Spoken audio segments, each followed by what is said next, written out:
In the quiet sprawl of rural Oregon, where forgotten highways slice through endless green landscapes, a single motel key carries whispers of a story untold. Rusted and weathered, its brass surface etched with faded numbers, this small metallic artifact became a portal into a narrative of profound human longing. Discovered wedged between worn leather seats in an abandoned truck, this key was more than mere metal. It was a silent witness to a journey of heartache and unresolved connections. The county road stretched endlessly, indifferent to the personal histories that had traversed its weathered asphalt, holding secrets as vast and silent as the surrounding pine forests.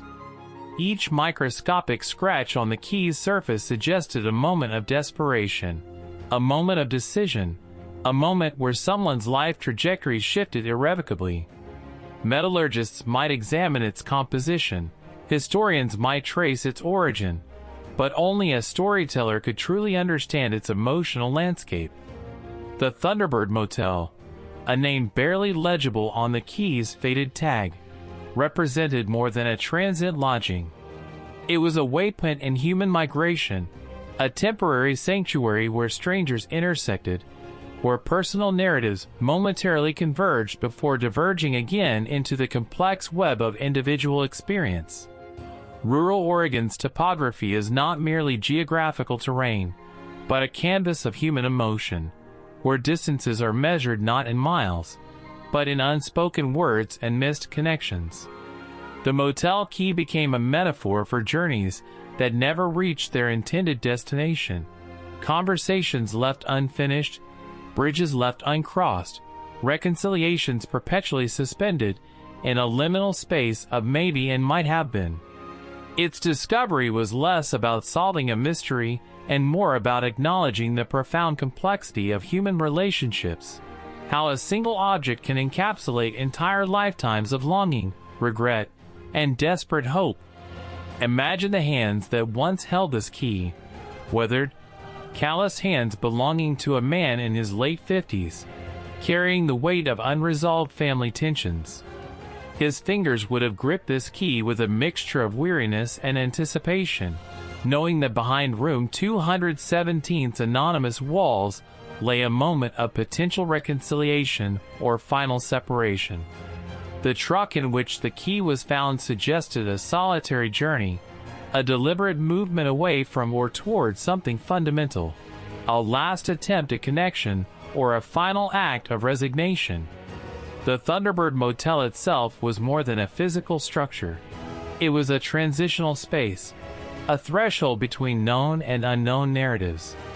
Its walls had absorbed countless stories of travelers passing through, each room a temporary stage where personal dramas played out briefly before being folded away, forgotten like old road maps or discarded postcards. Room 217 carried its own unique energy, a silent repository of unspoken emotions, waiting to be deciphered by someone willing to listen to the whispers embedded in its walls. Forensic examination of the key revealed subtle details: a faint fingerprint, microscopic paint residue, a nearly imperceptible bend in its metallic structure.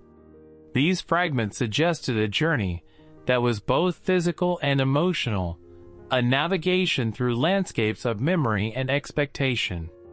The key was not just an object but a narrative artifact, carrying within its metallic structure the DNA of human experience, the residue of decisions made and paths not taken. The surrounding landscape of rural Oregon played a crucial role in this narrative. Vast pine forests, rolling hills, isolated stretches of highway that seemed to lead nowhere and everywhere simultaneously. This environment was not merely a backdrop, but an active participant in the story, its silence amplifying the internal struggles of those who traversed its terrain. The highway became a metaphorical spine connecting disparate human experiences, each vehicle a vertebra carrying its own unique story of movement and meaning. Family histories are rarely linear, and this key represented that complexity, a tangible symbol of the intricate emotional geographies we navigate. It suggested a narrative of potential reconciliation, a journey undertaken with hope tempered by uncertainty. The man who carried this key was likely wrestling with decades of unresolved tension, seeking a moment of connection that might heal old wounds or provide final closure to a relationship long fractured.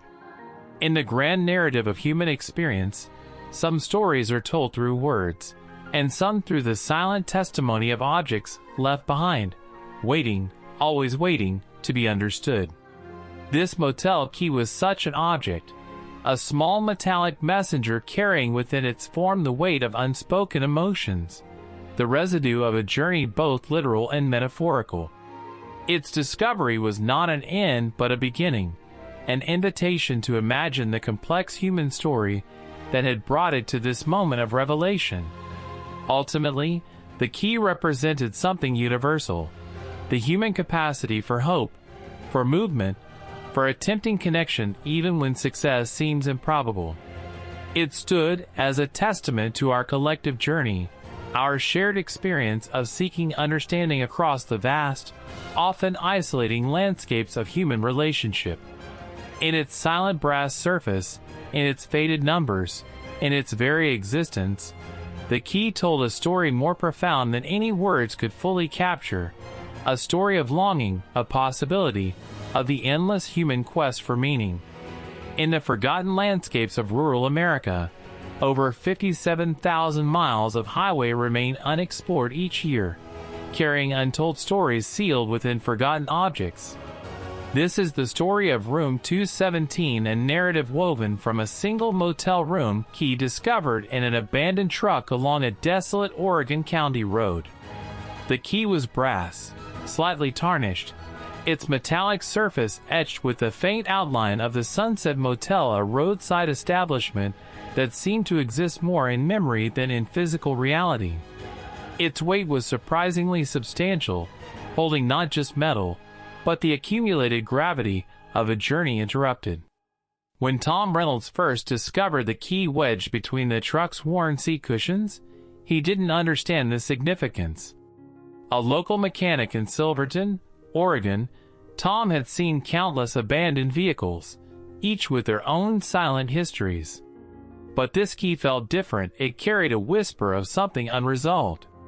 The Sunset Motel itself was nothing remarkable, a mid-century roadside establishment that had likely witnessed thousands of transient moments. Located approximately 47 miles south of Salem, it represented the quintessential American highway waypoint, a place of temporary refuge, of transitions and unfinished stories. Forensic examination revealed subtle details. The key's registration number 217 was meticulously stamped on its surface, suggesting a precise moment in time. Microscopic scratches told of multiple handlings, of fingers tracing its edges during moments of uncertainty or anticipation. Tom's initial curiosity was professional but detached. As a mechanic, he'd learned to compartmentalize, to see objects as functional, not narrative. But something about Room 217's key resisted such clinical assessment. It seemed to pulse with an unspoken narrative, challenging his pragmatic worldview. Preliminary research revealed fragmented information. The Sunset Motel operated between 1962 and 1989, a precise 27-year window that captured the twilight of America's classic highway culture. Its guest registry, partially preserved in local historical archives, hinted at transit lines intersecting briefly. Forensic analysis of the key's metallurgical composition suggested it was manufactured between 1975 and 1980, a period of significant social and economic transition in rural Oregon. The brass composition indicated a specific manufacturing process used predominantly in the Midwestern United States. The first breakthrough came unexpectedly. A local historian, Margaret Holloway, recognized the key's distinct etching.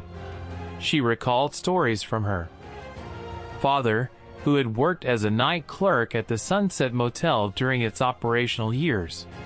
The stories were fragmented, incomplete whispers of something unresolved. Margaret's father had spoken of a particular guest, a traveling salesman named Daniel Harrington, who seemed perpetually caught between destinations. Room 217 had been his consistent refuge during multiple cross-state journeys. But the details remained frustratingly incomplete. Further investigation revealed Daniel Harrington was more than a simple traveling salesman. Employment records suggested he worked for an agricultural equipment company, traversing the Pacific Northwest's rural landscapes. His travel patterns were methodical, almost ritualistic. The key became a portal to understanding. Each scratch, each microscopic imperfection told a story of human movement, of lives lived in transit. Room 217 was not just a physical space, but a metaphorical intersection of personal histories, of moments suspended between departure and arrival.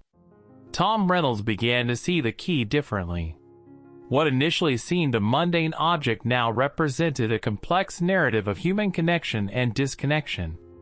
The brass key became a cipher, encoding memories that refused to be entirely forgotten. Archival research uncovered a poignant detail. Daniel Harrington had a daughter, Elizabeth, who had been searching for information about her father's unexplained disappearance in 1986. The Sunset Motel's room 217 represented her last known connection to his final journey. The narrative expanded. Daniel wasn't just a traveling salesman, he was a man carrying unspoken burdens.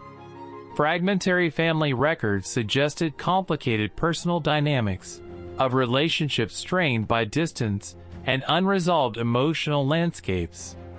Elizabeth Harrington had spent decades attempting to reconstruct her father's final journey. The Room 217 key represented more than a physical artifact, it was a potential bridge across time, a tangible link to a narrative interrupted. Forensic genealogists helped piece together a more nuanced story. Daniel had been navigating personal and professional challenges, making multiple trips across Oregon's rural highways. Room 217 was more than a temporary shelter, it was a consistent point of psychological recalibration. The key's journey mirrored larger societal transitions. The mid-1980s represented a profound economic and cultural shift in rural America. Small motels like the Sunset were gradually becoming relics, their stories fading like watercolor paintings left in sunlight. Ultimately, the key to Room 217 represented something universal: the human tendency to leave traces, to mark our passages through landscapes both physical and emotional. It spoke to the profound anonymity and connection inherent in travel and movement. Tom Reynolds, initially a passive discoverer, became a custodian of this narrative.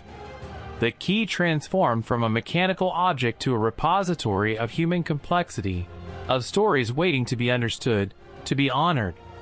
The story of Room 217 was never about definitive resolution. It was about the spaces between knowing and wondering, about the silent narratives that travel with us, sometimes discovered decades after their origin. A brass key, a forgotten motel room, these became portals to understanding the intricate landscape of human experience. In the end, the key remained a testament to journeys taken, to moments suspended, to the profound mysteries that reside in the seemingly mundane artifacts of our collective human passage. In the quiet sprawl of rural Oregon, where forgotten highways slice through,